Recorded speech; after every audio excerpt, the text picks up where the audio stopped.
Salut, moi c'est Rohan, je suis étudiant en école d'ingénieur et j'essaie de lancer une boîte avec mes copains, je te raconte. Pour un peu de contexte, moi j'ai bossé pas mal en freelance pour développement de sites web, d'applications. À côté de ça, je devais gérer mes cours en école d'ingé, le sport, la vie perso, et je me suis vite rendu compte que j'allais avoir besoin d'une organisation solide pour gérer tout ça. J'ai testé des centaines d'applis et j'ai toujours fini par les abandonner parce que soit elles étaient trop complexes à gérer, soit elles proposaient trop peu. Et surprise, je suis un geek, j'ai essayé de lancer mon truc. À cette époque, on est fin 2024 et je te montre les premières idées que j'ai eues. C'est immonde, mais ça pose les bases. J'ai une appli qui est dispo sur mon ordi, sur mon téléphone, qui est facile à utiliser et que ce soit vraiment mon petit assistant personnel. J'en parle à mon pote Sylvain, qui est un peu dans le même délire que moi, qui est en école d'ingé, qui a pas mal de projets, et on se dit qu'on essaie de se capter sur Paris pour essayer de commencer à lancer le truc. Évidemment, comme on est des lumières, on se donne rendez-vous à la bibliothèque, un jour férié.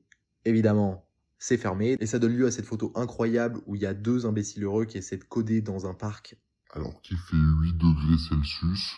Bref, ensuite je me motive, je fais un logo plus professionnel, j'ai ajouté des petites étoiles qu'on m'a rapidement dit de dégager. De fil en aiguille, ça commence à prendre forme, on en parle autour de nous, on a discuté avec des freelances, des étudiants, des professeurs, des gars en boîte, etc. Et on a vraiment compris qu'il y avait quelque chose à faire derrière. Et devinez quoi, c'est ce qu'on va faire. Mais ça c'est pour le prochain épisode, n'hésitez pas à me dire si vous voulez plus de détails. En tout cas, moi je vous dis à la semaine prochaine pour la suite.